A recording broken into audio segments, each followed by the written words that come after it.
Bonjour, bonjour mes amis, bonjour à vous tous. Donc, j'ai décidé aujourd'hui de vous faire une vidéo pour partager avec vous ce que je traverse en ce moment. Alors, certains d'entre vous vont apprécier que je le fasse, d'autres peut-être moins, j'imagine, et c'est OK pour moi. Donc, en fait, j'avais envie voilà, d'expliquer pourquoi j'ai pas tenu certains de mes engagements, ou je les ai pas tenus au niveau où je voulais les tenir, pourquoi les choses ont ralenti pendant un certain temps, même un temps certain, puisque ça fait quand même un petit moment que ça dure. Donc voilà. Donc c'est parce que effectivement, c'était pas par non-désir, d'être auprès de vous, de faire des vidéos, de vous accompagner, d'apprendre, de transmettre ce qui est ma passion, et puis de vous aider, je veux dire, à réussir vos objectifs, à vous construire des vies qui vous plaisent, tout en comprenant comment le faire pour être entièrement autonome à terme. Voilà, bref, ça c'était vraiment ce que je voulais faire. Et ce qui s'est passé, c'est que ces 2 dernières années ont été des années euh, extrêmement difficiles, avec des épreuves qui se sont enchaînées les unes aux autres et qu'il m'a fallu traverser. Donc, alors certains savent que j'avais une maman dont je prenais soin au mieux de ce que je pouvais. Donc, donc il y a eu évidemment, alors on va pas retracer l'histoire jusqu'à ma petite enfance, ça c'est pas le but. Euh, mais c'est juste vous repositionner à un contexte. Et en même temps, ça va vous permettre de comprendre que malgré tout ça, effectivement, on est moins performant, mais tiens, on peut garder le cap. Et c'est ça que j'avais envie de vous expliquer. Et puis ensuite, une fois qu'on a maintenu le cap et que la situation commence à se transformer, parce qu'on a œuvré pour ça, eh bien, on peut remettre les choses, à mon avis, en place, mais en gardant tout le bénéfice de cette expérience, parce qu'il y a des bénéfices quand même. Alors, je vous explique. Allez, je vais éviter de vous faire, comme vous me connaissez, pour ceux qui me connaissent bien, des digressions permanentes. On va essayer de se centrer sur le sujet. Donc, il y a environ 2 bonnes années, donc bon, mon père est décédé il y a maintenant un peu plus que ça, et ma mère était restée quand même très autonome. C'était une dame de mon papa est parti, il avait 94 ans, elle avait 88 ans, elle était très autonome. Donc, elle en profitait pour aller manger avec ses copines au foyer, elle faisait des activités, le carnaval du village, elle était à Martigues. Bref, il y avait plein de choses qu'elle faisait. Et elle, bon alors jeûnait évidemment comme toutes les filles le dimanche, ou quand il fallait l'accompagner chez un médecin ou faire un truc, mais elle n'avait pas particulièrement besoin que je l'appelle régulièrement. Moi je l'appelais évidemment 2 fois par semaine au minimum, mais si je l'appelais trop, ça l'a gonflé parce qu'elle aimait bien sa petite vie, pépère, tranquille. Voilà. Euh, donc tout était bien, moi je pouvais rester sur Aix-en-Provence, faire mon travail, et faire mon travail. Excusez-moi, il y avait un appel en même temps, je n'ai pas su comment arrêter ça. Bon bref, j'avais mon travail, et donc tout se passait bien, j'avançais, j'avais mes projets, mes objectifs, et puis ben, voilà, j'apprenais, je transmettais, tout se passait correctement. Il y a environ 2 ans de ça, elle a fait une chute. En prenant le téléphone, elle a voulu se retourner, je ne sais pas ce qu'elle a fait, bref, elle est tombée. Et à partir de là, ça a été le déclin. Donc, elle s'est fracturée 3 vertèbres. Donc, je l'ai évidemment, ça a été l'hospitalisation, ça a été donc pas d'opération des vertèbres, mais il a fallu la traiter. Donc ils l'ont soignée, ils lui ont donné de la morphine, ce qu'elle a fait, non, de l'opium, un dérivé d'opium, je crois. Elle a fait une réaction violente à ce dérivé d'opium, donc elle est partie presque dans un coma. Donc moi j'ai compris que c'était pas normal, puisque je l'avais amenée, elle était en pleine forme, et que le traitement l'avait mise. Donc j'ai bataillé pour qu'on arrête de lui donner cet opium, puisqu'elle était dans le coma, donc elle souffrait pas. Et finalement, on a pu la ramener, voilà, des bras de la faucheuse, hein, qui était en train de la récupérer. Donc j'étais très fière, très heureuse d'avoir pu faire ça. J'avais encore besoin d'elle, hein, et puis elle de moi. Et mes enfants avaient besoin de leur grand-mère, et les arrière-petits-enfants de leur arrière-grand-mère. Enfin bref, voilà, ce sont des piliers, hein, dans nos familles. Et Mais à partir de là, bon, ça a été de diminution en diminution. Elle a eu très peur, donc de dépendance en dépendance. Donc, elle a commencé à avoir besoin que je sois de plus en plus présente, parce qu'elle avait perdu beaucoup d'autonomie. Donc, on a organisé évidemment avec les aides ménagères et compagnie, mais elle avait besoin de ma présence. Ensuite, bon, boum, alors donc, là, les choses ont commencé à se transformer. N'étant plus sur Aix-en-Provence, mais passant du temps chez elle à Martigues, ma vie, ben, j'arrivais plus à bosser comme je voulais bosser, les webinaires, finir les formations sur lesquelles j'étais engagée. Je n'arrivais plus parce qu'elle avait une exigence de petite fille. Et pourquoi tu vas travailler? Pourquoi tu restes pas avec moi? Bref. Donc, bon, c'était compliqué. Et moi, ça me rendait pas toujours cool avec elle, hein, évidemment, ça je le regrette bien, mais c'était comme ça aussi, j'avais des réactions un peu, bon, pour la recadrer. Et puis, qu'est-ce qui s'est passé? Bon, voilà, le confinement est arrivé, le premier confinement est arrivé, donc déjà, j'étais quasiment chez elle tout le temps, ben, j'ai décidé de confiner avec elle parce que je voulais être certaine que tout était bien en place pour qu'elle n'attrape pas le Covid. Donc, entre-temps, moi, j'avais découvert, bah, évidemment, qu'il fallait que j'arrête de fumer. Donc, j'ai essayé d'arrêter de fumer. J'y arrivais pas toute seule. Donc, j'ai pris ce qu'on appelle, donc, c'est un médicament très violent qui s'appelle le Champix, très fort, qui va agir sur des cellules du cerveau et qui, effectivement, 15 jours, vous n'avez plus du tout envie de fumer. Il y a même un dégoût de la cigarette, de l'odeur du tabac. Ça fonctionne très, très bien. Et évidemment, 15 jours après, je ne fumais plus, ça j'étais heureuse, en plus je n'intoxiquais pas, enfin je ne fumais pas dans la maison, je ne fumais pas dehors, c'était fini, puis le budget aussi s'en ressentait, c'était pas mal. Sauf que le Champix va agir, donc comme je dis, sur des parties du cerveau, et il peut aller jusqu'à créer des psychoses, des gens qui ont été en hôpital psychiatrique. Bon, moi, grande chance, ça m'a pas fait ça, mais ça a quand même modifié mon humeur. Moi, je m'en suis pas trop rendu compte. Je sentais juste que les autres étaient quand même particulièrement agaçants. Mais alors que c'était moi qui avais perdu beaucoup de patience. Donc, j'ai eu des réactions pas très cool, mais pas non plus d'une violence extrême, hein. Mais bing, je renvoyais la balle un peu fort. Moins de patience et tout, ce qui a créé pour elle, évidemment, des difficultés. Pour moi aussi, puis je voyais que mon boulot s'en ressentait, c'était une catastrophe, c'était difficile de tenir mes engagements et je vous avoue que vous êtes très très important pour moi et que c'est vraiment, je veux dire, ma mission de vie que d'être à vos côtés et de vous apporter le maximum que je peux vous apporter, partager tout ça, mes découvertes, mes connaissances et puis vous aussi m'apprendre des choses, m'ouvrir les yeux, me faire... Voilà, bref, vous avez compris. Et... donc, ça en a suivi par des tas de problèmes. Elle n'était pas bien, moi non plus. Bref, mon neveu sur ce, je raconte ma vie là, hein, mon neveu sur ce, qui vient de se séparer de sa compagne, donc un neveu de 50 ans, hein, pas un petit neveu, qui vient de se séparer de sa compagne, qui se retrouve sans sous, sans foyer, sans rien, me demande s'il peut venir à la maison. Ben, je lui dis, écoute, c'est super, donc on va commencer à bosser ensemble. Je lui propose de travailler un peu avec moi. C'est pas terrible, sur son ego, ça se passe pas comme... Moi, je le vois pas, je suis dans mon truc là. Et donc du coup, je lui propose qu'on alterne, qu'il soit un peu chez ma mère, et puis voilà, on se fait 15-15. Enfin, au début, une semaine, après 15-15. Et pour moi, c'est super. Mais lui, quelque chose se passe dans sa tête, et il va commencer en fait à monter ma mère, à monter le personnel qui l'entoure, les aides ménagères, les machins, tout ça. Donc... les choses se compliquent, je comprends pas ce qui se passe, une espèce de tsunami, hein, donc les gens se mettent contre moi, c'est parce qu'il y a des jeux, ma mère aussi était quelqu'un qui aimait bien diviser pour mieux régner, hein, donc elle a sa part de responsabilité, je ne mets pas tout sur le dos de mon neveu, ni sur le dos du personnel qui entourait, mais bon, il a une gueule d'ange, donc il séduit énormément, je dirais pas que c'est un mauvais mec, je dis que c'est un mec en souffrance, et que voilà, du coup sa souffrance, je sais pas quoi. Bon bref, toujours est-il que il va pourrir mon environnement, créer un conflit familial entre mon frère et moi. Moi je comprends rien, c'est mon frère qui se retourne contre moi. J'ai rien compris au passage. Je pense qu'il y avait de la culpabilité parce qu'il n'était pas très présent chez ma mère, donc voilà, il en profite pour inverser le truc. Si c'est mieux pour lui, c'est mieux pour lui. Donc des tas de choses se passent. Un drame familial, mon neveu perd son fils, ça c'est terrible, j'aurais tellement voulu être à ses côtés, mais mon frère me bloque l'accès, d'abord il m'informe après les funérailles, enfin bref. Bon, donc toutes ces choses.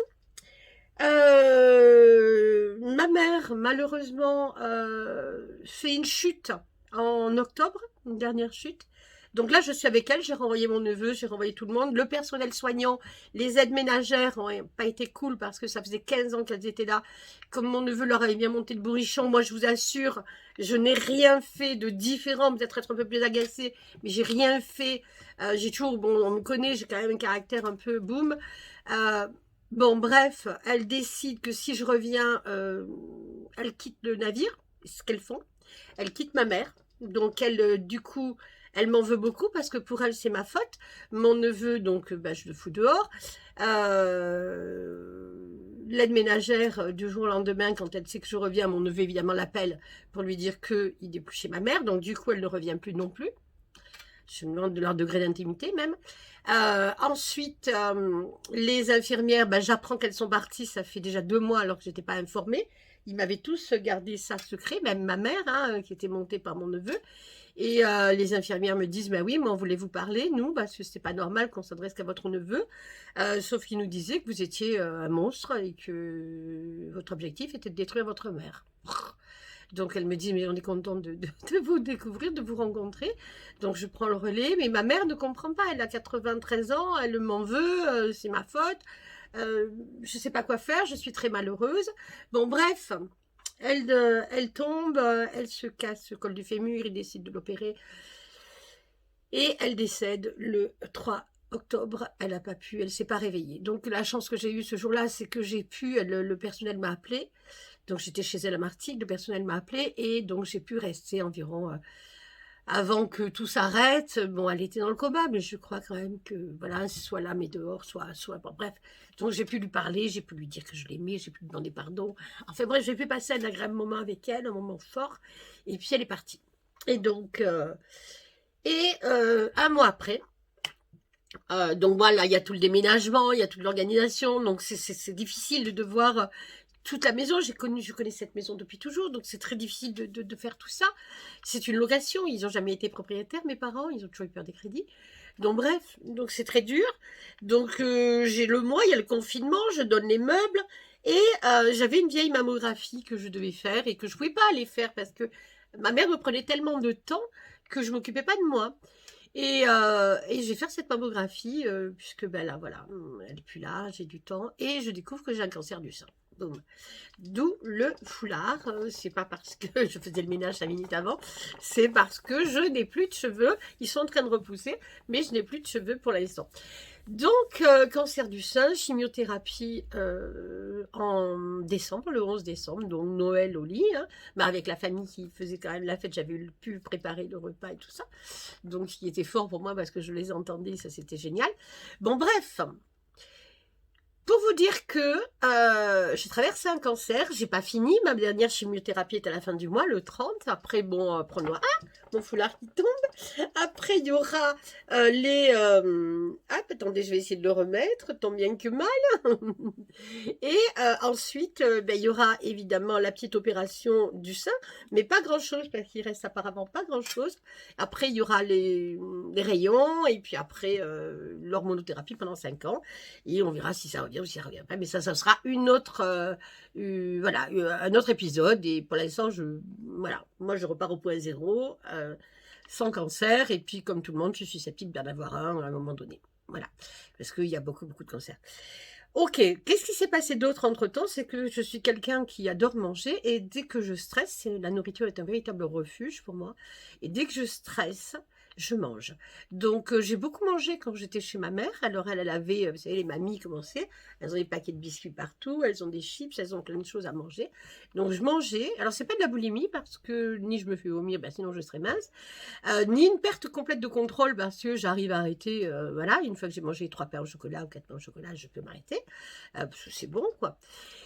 Donc, ça a été de la nourriture refuge. Pendant la chimiothérapie, la plupart des gens maigrissent. Eh ben, moi, non.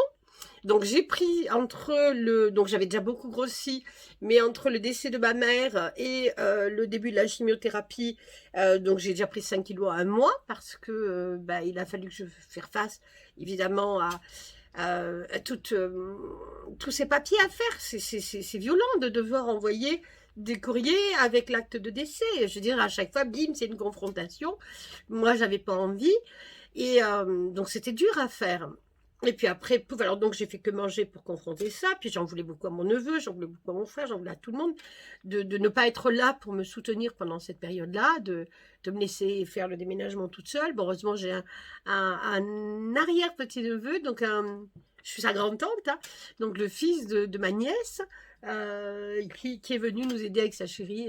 Voilà, ça a été génial. Euh, il a vraiment, voilà, je suis très, très, très heureuse de sa participation et très fière de lui. Je sais qu'il aimait beaucoup mes parents. Et voilà, donc, passage, si jamais il regarde un jour cette vidéo, je lui fais un gros bisou.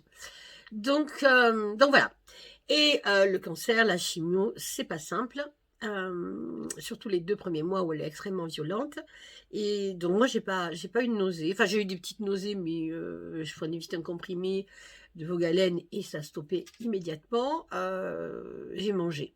Alors j'avais tendance, alors j'ai toujours eu tendance quand je suis fatiguée à avoir un réflexe idiot, mais c'est mon réflexe, c'est de mettre à manger parce que c'est comme si j'avais besoin de manger pour l'énergie et puis après je serais moins fatiguée. Donc dès que j'étais fatiguée, ben, évidemment j'allais manger. Donc j'ai fait ça. Dès que j'étais triste, je mangeais. Dès que ceci, je mangeais. Bref, toutes les occasions étaient bonnes pour manger. Et je suis à la tête aujourd'hui de plus de 25 kilos que j'ai pris au fil du temps, hein, mais sur ces 2 dernières années, j'en ai pris beaucoup. Donc, je suis à la tête de 25-28 kilos maximum, à peu près. Donc, que je vais perdre. Aujourd'hui, où j'en suis? Alors, aujourd'hui, donc je vous dis, il me reste 2 séances de chimiothérapie, c'est génial, j'ai vraiment l'impression d'arriver à terme et que ça y est, tout ça va être derrière moi, que je vais pouvoir me concentrer sur d'autres choses, donc sur mon alimentation, faire attention, reprendre le sport et tout et tout. Donc, et puis reprendre ce lien avec vous qui m'est très cher. Hein. Aujourd'hui, ce qui m'a soutenu aussi dans cette épreuve, ce sont des webinaires que j'ai donc avec un groupe donc sur l'EFT, la relation au succès et l'argent, donc tous les blocages, on travaille là-dessus, et puis sur d'autres choses évidemment. Et c'est ce groupe, voilà, ces webinaires, ces réunions qu'on avait tous les 15 jours, que maintenant j'ai mis toutes les semaines. Donc on travaille sur les autres, en même temps ça me fait travailler sur moi, ont été un véritable soutien. Donc je sais qu'une grande part de soutien, c'est vous. Hein, c'est vous. C'est votre présence, c'est le travail que je fais avec vous, c'est ce que je vous apporte, ce sont vos retours. Et c'est pour ça qu'aujourd'hui, je me suis dit, stop, je parle d'authenticité, je parle d'être soi, je parle d'assumer sa vie, je parle de, voilà, d'être vrai, quoi, de montrer quand on est vulnérable, quand on a besoin des autres, de pouvoir dire j'ai besoin de vous mais je ne sais pas le faire, je ne sais pas vous demander, j'ai peur que vous me rejetiez. Donc voilà, ça pour moi c'est l'authenticité parce que de l'instant on fonctionne comme ça avec cette clairvoyance en regardant les choses comme elles sont et nos mécanismes, eh bien on a une meilleure maîtrise de tout ça, on le comprend, donc on peut le gérer, on a plus d'indulgence vis-à-vis de soi et des réactions des autres, on comprend mieux et on fait mieux du coup. Donc je me suis dit, bah oui, mais tout ça, c'est des discours que je demande aux autres, voilà, que, pas que j'impose, loin de là, mais que je propose aux autres. Et je me suis dit, bah, je suis la première à devoir le faire. Allez hop. Donc j'arrête de faire semblant. Certains, voilà, certains, comme je disais, vont apprécier, d'autres moins.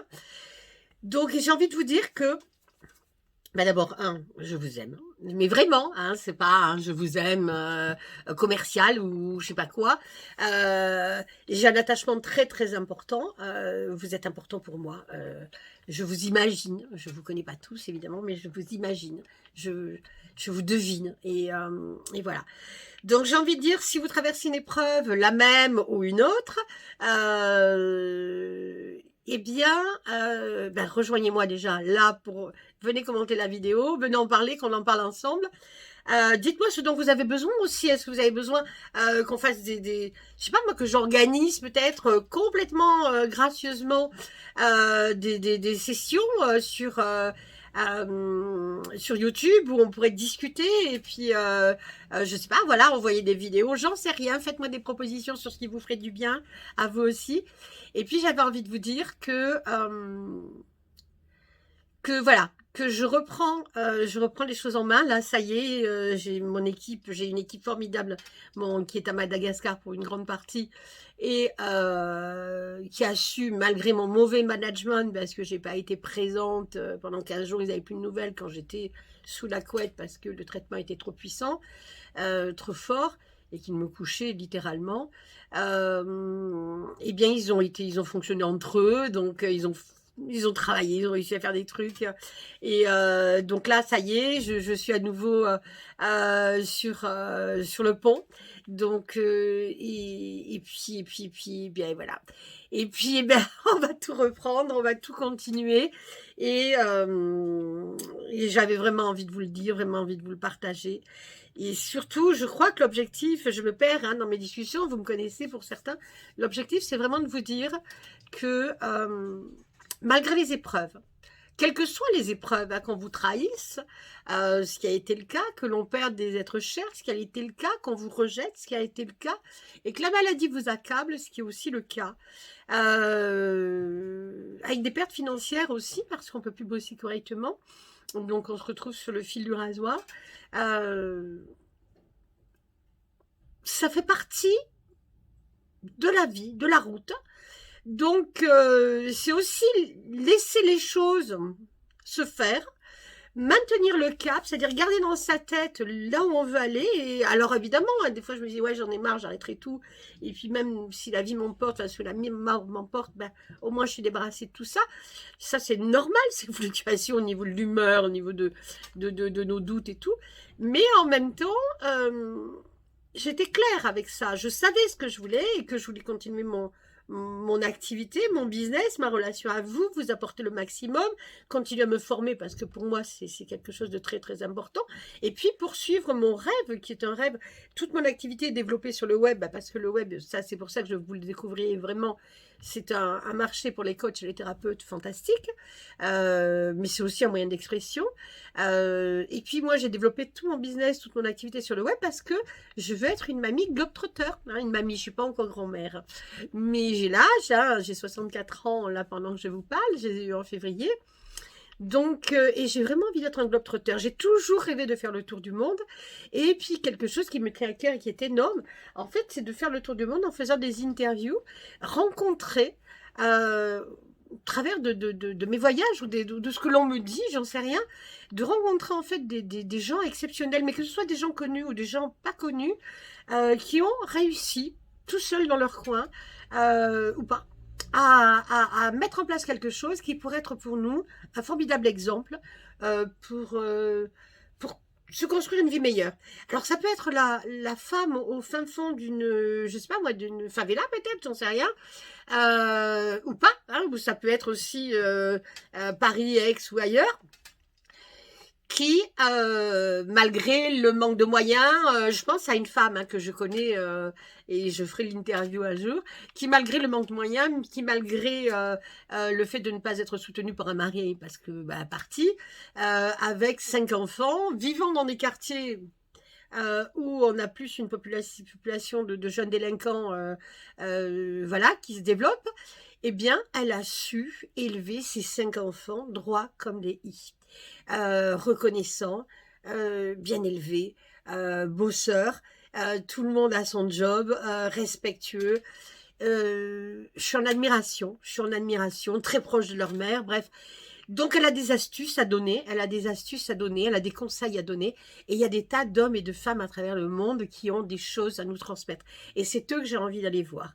Donc que ce soit des personnes très connues, ou que ce soit des personnes complètement anonymes, j'ai envie d'aller les voir et de les découvrir et de les partager, de vous les faire découvrir avec ce qu'ils sont, avec leurs forces et leurs faiblesses aussi, et qui va nous permettre de comprendre certaines choses et d'apprendre de nouvelles choses pour faire différemment ou encore mieux, voilà. Bref, ça c'est un de mes rêves. Et puis de vous apporter toujours voilà, de l'accompagnement, de la formation, mais ça j'ai des équipes qui se construisent autour de ça, qui sont sur certaines thématiques bien meilleures que moi et qui vont pouvoir partager leur savoir et vous le transmettre. Donc voilà. Ok, je vais devoir quand même arrêter parce que ça fait quand même plus de 24 minutes que je parle. Et voilà, donc j'avais envie de partager ça. Je ne sais pas si j'ai dit tout ce que j'avais envie de dire. Peut-être que tout à l'heure, quand je vais arrêter la vidéo, je vais me dire « Ah, j'aurais dû dire ça ». mais ce sera peut-être l'objet d'une prochaine vidéo. Alors juste, d'habitude, je porte une perruque, hein, une petite perruque courte, voilà, ce que je mettrai les prochaines fois. Là, j'avais vraiment envie que vous puissiez voir qu'effectivement, ben voilà, sous ce joli foulard, bon, je vais pas enlever parce que c'est pas tout joli, mais sous ce joli foulard, ben, il y a plus de cheveux, donc mes fils m'a dit, maman, on dirait un bonze, donc c'est vrai que ça fait bonze, et il m'a dit le bonze bouboule, parce qu'il y a toujours dans les dessins animés, il adore les dessins animés japonais, on a toujours un bonze tout rond. Donc, ben voilà, je suis le bonze tout rond. Et ça aussi, je voulais partager avec vous parce que je vais commencer aujourd'hui. Il y a un changement d'habitude alimentaire, un changement de comportement. Et je vais en parler avec vous, hein, je vais le partager. Et si je peux aider certaines personnes à traverser ces épreuves-là, si on peut les traverser ensemble, que ce soit la perte de poids, que ce soit le cancer, hein, qui est pour certains très grave, évidemment. Moi, j'ai du bol, ça va, voilà, il n'était pas si grave. Enfin, il a été pris suffisamment à temps, il est d'une évolution lente, il n'est pas agressif. Donc voilà, il y a pas mal de paramètres qui sont OK. Pour d'autres, évidemment, le temps qu'ils s'en rendent compte, vous avez des cancers qui se propagent. Voilà. Mais une infirmière me disait du centre de cancérologie qu'il y a pire. Il y a des maladies encore plus graves que ça, contre lesquelles on n'a aucun traitement. Ok, voilà, j'ai un cancer, je pourrais avoir les maladies cardiaques, j'ai une petite truc pulmonaire, mais ça c'est à cause de la cigarette, voilà. Je pourrais avoir d'autres maladies, j'ai celle-là, j'ai eu celle-là, elle s'achève, ça se guérit, donc moi je vais guérir, et puis après peut-être que je l'aurai à nouveau, et j'en sais rien, et on avisera à ce moment-là. Mais en attendant, celle-ci sera guérie d'après le Toubib. Et puis après, on voit bien à l'IRM, et on voit bien à tout ça qu'elle est pratiquement plus vascularisée. Elle a réduit. C'est une petite noix alors que c'était un pamplemousse. Enfin bref, pas tout à fait un pamplemousse, mais une grosse orange. Donc voilà. Hein, donc tout est OK, tout est bon. Et puis on verra la suite après. Voilà, allez. Donc j'arrête avant que mon foulard ne tombe totalement. Depuis tout à l'heure, j'essaie de le replacer. Je vous fais d'énormes bisous. On se retrouve très très bientôt pour la suite. Et donc voilà, donc vous êtes plus de 8000 clients qui allaient recevoir cette vidéo, puisque je vais vous l'envoyer, je vais l'envoyer sur la liste. Donc j'ai la chance d'avoir 8000 personnes, même un peu plus maintenant, qui ont acheté mes formations, qui se sont fait accompagner par moi. Donc certaines ont été satisfaites, d'autres non, évidemment, ça c'est normal, hein, on ne peut pas satisfaire tout le monde, malheureusement, ça c'est mon grand drame, mais c'est comme ça. Donc, vous allez toutes recevoir donc cette vidéo dans votre boîte mail, du moins le lien, et vous allez cliquer pour certains, d'autres pas, et vous allez la regarder, d'autres vont l'éteindre, d'autres vont la continuer jusqu'à la fin, d'autres vont commenter, d'autres ne vont pas commenter, donc vont mettre un pouce vers le haut, d'autres un pouce vers le bas. Vous êtes libre de le faire. Je sais que tout ce que vous allez faire, cliquez, pas cliquer, commentez, pas commenter, pouce en haut, pouce en bas, est en relation avec votre propre histoire et non pas en relation avec moi. Donc moi, je ne suis que le déclencheur de quelque chose qui va vous être agréable ou désagréable. Donc, et je vous prie de m'excuser si c'est désagréable, mais en même temps, c'est quelque chose qui peut vous faire travailler. Quand c'est désagréable, c'est qu'on bosse. C'est que ça vient chercher quelque chose à l'intérieur de nous, où il y a une résistance et un point où on doit travailler, un point de blocage. Je vous envoie des milliers de bisous et puis maintenant, à partir de maintenant, je vous dis à très très bientôt. La chaîne va se réactiver, on va avoir plein de vidéos, on va avoir, voilà, il va y avoir plein de choses qui vont se passer et j'espère que je pourrai compter sur vous, que vous serez à mes côtés. Je vous embrasse tous très très fort et je vous dis à très bientôt. Au revoir.